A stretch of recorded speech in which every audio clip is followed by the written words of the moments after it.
Pernyataan mengejutkan datang dari pengamat sepak bola Malaysia. Dalam sebuah tayangan televisi, ia menyebut mustahil bagi Indonesia lolos ke Piala Dunia 2026. Komentar sinis itu langsung menyulut reaksi panas dari netizen Indonesia. Mereka menilai komentar tersebut arogan dan meremehkan perjuangan Garuda yang baru saja menaklukkan Cina dan melaju ke babak keempat kualifikasi. Padahal, Indonesia kini jadi sorotan Asia berkat performa luar biasa dan dukungan fanatik supporter. Banyak pengamat netral justru memuji progres pesat skuad asuhan Patrick Kluivert. Apakah ini sekadar psiwar atau bentuk kecemasan tetangga? Satu yang pasti, Garuda tak gentar. Piala Dunia bukan lagi mimpi.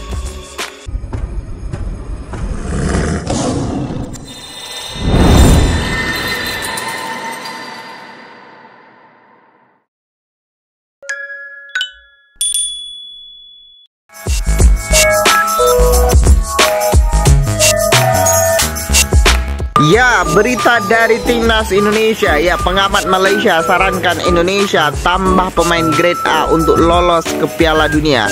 Ini kata pengamat daripada Malaysia. Ya, karena pengamat itu mengatakan mustahil Indonesia bisa lolos ke Piala Dunia kalau harus berhadapan dengan negara Arab dengan skuad yang ada sekarang. Ya, ini ya bisa dibaca ini ya. Di mana pengamat Malaysia ini mengatakan tensi putaran keempat akan lebih tinggi. Ini peluang terakhir bagi wakil Asia untuk lolos ke Piala Dunia ya. Jadi artinya apa? Dia nggak yakin dengan skuad yang ada di Timnas Indonesia. Apalagi setelah kekalahan 6-0 melawan Jepang ya, bisa dilihat ini. Kekalahan 6-0. Maka tentunya saya sepakat ini, kita harus tambah lagi pemain grade A. Apalagi hal ini semakin diperburuk kawan-kawan ya. Diperburuk oleh siapa? Oleh klub-klub Indonesia.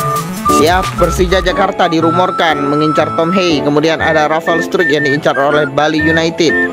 Artinya apa? Klub kita sendiri nggak ngedukung timnas supaya pemain itu bermain di luar. Lebih milih narik-narik pemain diaspora agar bermain di dalam negeri, kan konyol.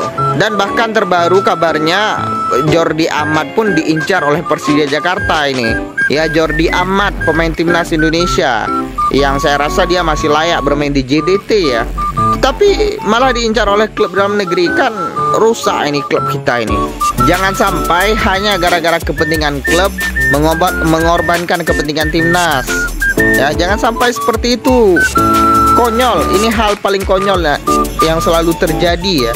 Kalau dulu ada Diego Michael dari Belanda juga dia balik ke sini. Kemudian ada Stefano Lillipali dari Utrecht pindah ke sini. Kemudian ada Irfan Bahdim juga dari klub Liga Belanda. Kemudian ada Ezra Waluyan dari Almere City ya saat itu di Liga 2 Belanda. Dia harus kembali ke sini, ke PSM ya kalau nggak salah. Kemudian ada siapa lagi? Ada John van Beekering, jadi legend di Feyenoord, ciptakan gol, harus balik juga ke sini ke Pelita Jaya dulu. Jadi kan hal-hal konyol seperti ini terus terjadi di klub-klub kita.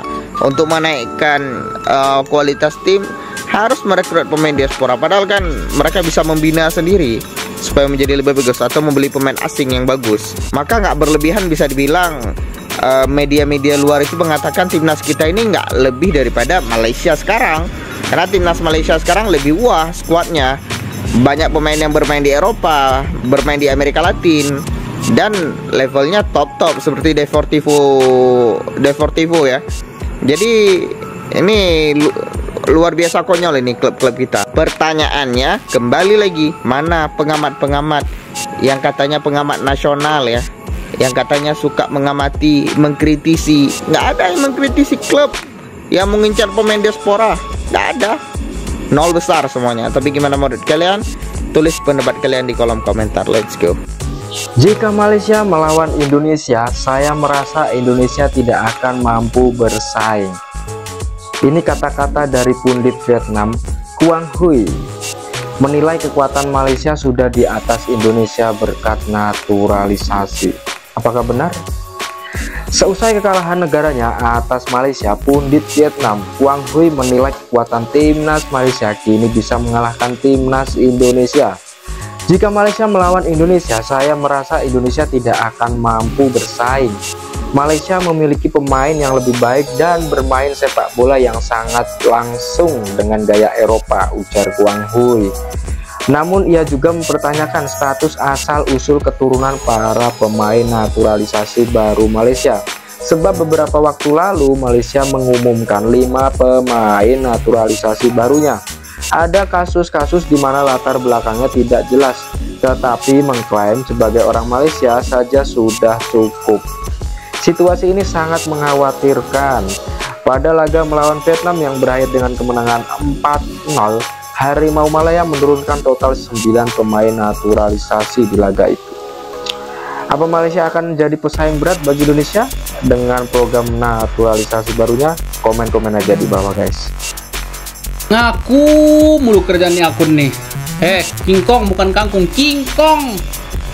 Masih penyisihan Piala Asia udah ngaku-ngaku King. Minimal kualifikasi Piala Dunia dong.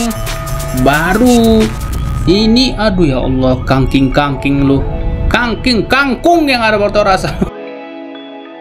Pundit Vietnam sebut Malaysia unggul dari Indonesia. Setelah pertandingan Malaysia versus Vietnam yang dimenangkan oleh Malaysia, pundit Vietnam ini memuji Malaysia ya guys. Dia membandingkan kekuatan Malaysia dengan timnas Indonesia.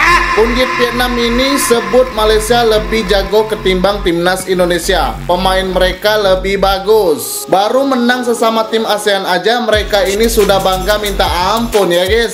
Serasa sudah juara dunia aja. Padahal ini hanya kualifikasi Piala Asia rasa AFF ya guys.